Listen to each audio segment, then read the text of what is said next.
Well, congratulations. Thanks. Did you get my little Venmo money? I did. Yep, so I watched all 3 things online. It was pretty good. Unfortunate you couldn't, pay a little bit more, but, now that you don't pay, you're not going to pay anything for me. I wasn't really going to go off before. Mom has spent thousands of dollars in loans for all 3 of us for college, and you couldn't even take $600 to come here and watch us graduate. But I really hope you know that you should be proud of my mom. You shouldn't be proud of me. I'm proud of everybody.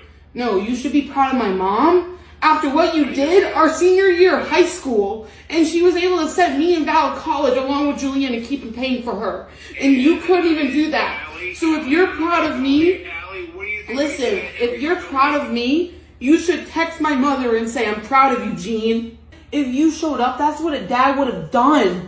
All my friends' dads, they showed up, but who didn't show up? You! You didn't show up! Stephanie showed up. Karen showed up. Grandpa showed up. My mom showed up. Julian showed up. And you? Allie, I just said to you before. I asked you how many times. And guess who I also told not to come? All of them, because I knew that it wasn't feasible. But they wanted to. And so when they wanted to, they made it happen. So I'm not really one for the theatrics because I want people to pay attention. The video started off completely fine when she was talking to her father. He stated that he watched the graduation, the 3 parts of it, directly online because he was not able to make it to the event. He stated that, hey, did you get my little bit of money that I was able to send you by Venmo? She said, yes. And she was like, it's a shame that you couldn't send more. What do you mean?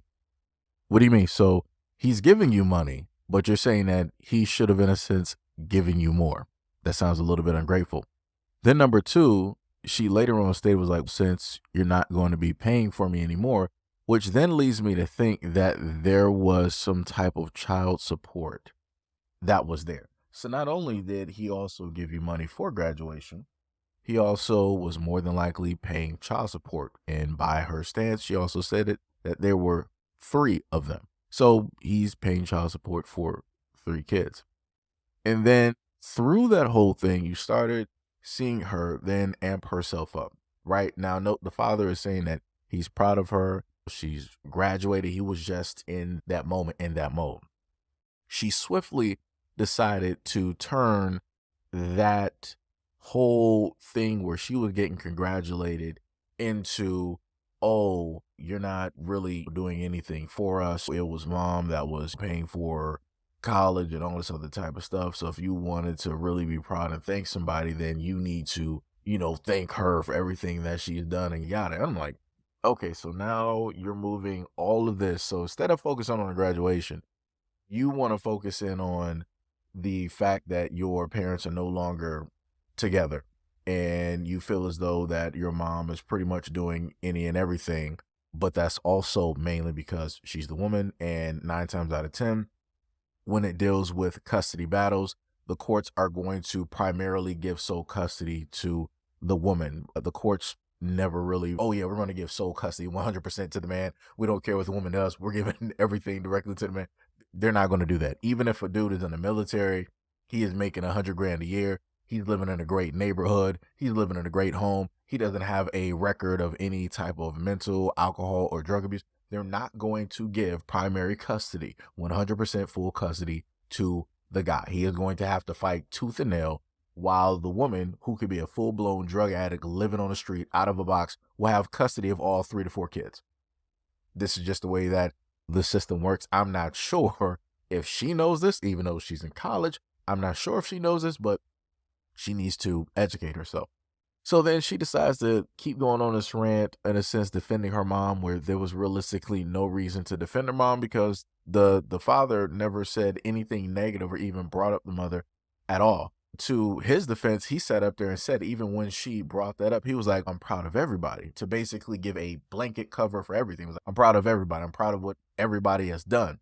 And she was like, oh, no, that's not good enough. You need to specifically text her and tell her X, Y, Z, because these are the things that she's done, because you couldn't even do one simple thing. And I'm like, you're going a little bit too deep. If there was really that much of an issue, then the ex-wife would be the one to talk to the father. You are the daughter. Stay directly in that place. because at the end of the day, they have a history that far outweighs your age. They were around and probably together back in high school. Again, you probably weren't even thought of. Maybe they might have even known each other since grade school. Again, you were not even a figment of their imagination. You only know a slice of their lifetime.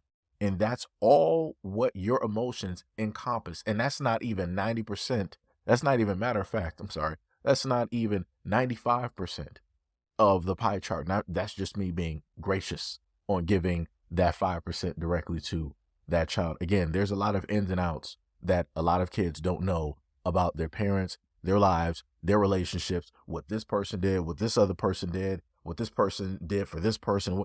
There's a lot of things.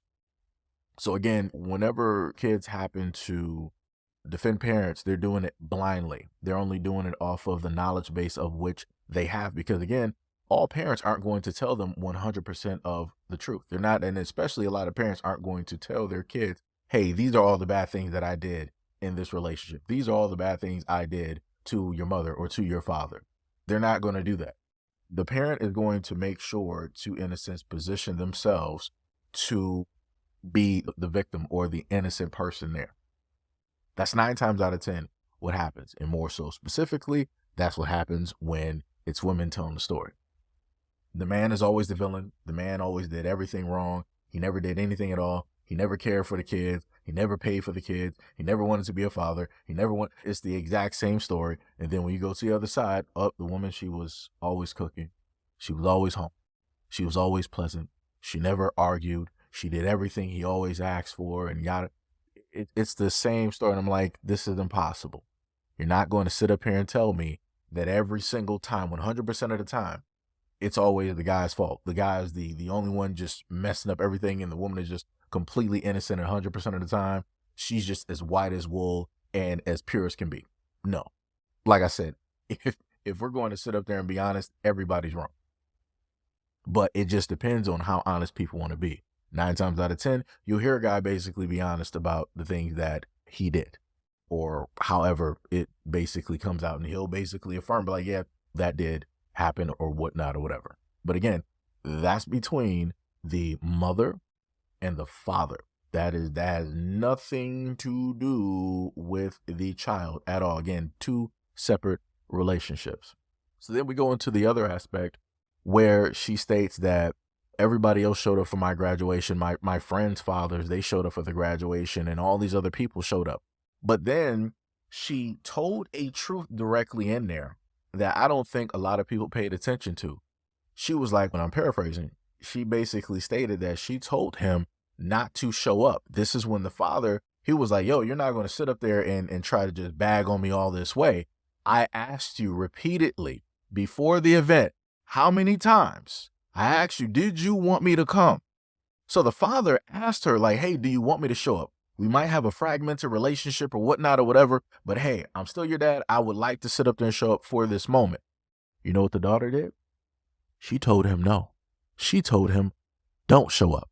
And this is when you heard her add in the other family members, like, hey, so other family members as well, don't show up because I don't want you to put yourself in that area financially. You won't be able to. So again, she told her father specifically, and more than likely the amount of energy that she's given for this, she more than likely told him, I don't want you to show up because of what you did to the family and all the same stuff that the kids normally do. And then she wants to turn around and try to blame him for the reason that he didn't show up. I'm going to make this very clear for a lot of women out there. If you tell a man that you don't want him to do something, that you don't want him to show up, that don't do this, and a guy is going to do exactly what you say. If you say don't, he's going to stop.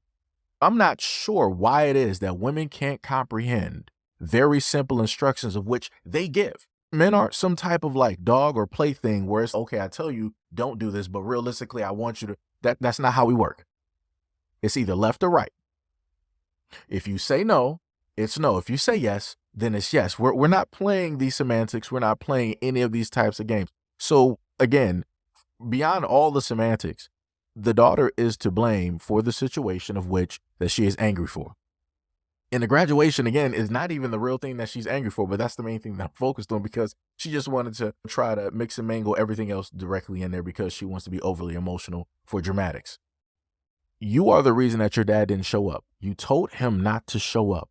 He did what you asked of him. You tried to go through this whole conversation and say of what it is that your dad does and doesn't do and all this other type of stuff. But then when he listens to you, you're mad because he listens. Like I said before, you can't make this up. And this is why a lot of men say that it is very difficult having communication or relationships when it deals with a woman, because things like this will inevitably take place where you have zero logic in the conversation, but 100% emotion. In the moment in time that you have 100% emotion in a conversation, it's no longer a conversation. It turns into an argument. It turns into yelling. It turns into a screaming match, because that's what emotions do. Because people are not going to try to be as logical as possible when they're emotional. It's just not going to happen. This is when you have the quote unquote, for a further example, crimes of passion. Why? Because nobody is logical with their emotions. When people are heated, when people are angry, people are mad, this is when people want to do the things that they've always wanted to sit up there and do. Oh, I'm about to sit up there and do this to this person. This person's going to end up in a bag. And that's when people want to bring out all the other stuff that they've naturally wanted to do. They just didn't have a reason. They just didn't have a justification in order to do it. But the emotions, quote unquote, give justifications for everything magically. Like I said before, this whole thing with the theatrics from the daughter, that's crazy. And also, I'm showcasing this before, again, because this is very dangerous on the aspect of that. If she's willing to try to shift and change a narrative when it deals with her father and try to posture online to make it seem like he's the real villain and start doing these waterworks and these tears and this crying stuff as if somebody's actually doing something to her, what does that then mean for a guy that's going to potentially go out on a date, be in a relationship, or if she is inebriated? What does that then mean? But anyways, let me know what you guys think about this video and everything that's stated in the comment description below. And as always, peace, love, and stay tuned for the next video.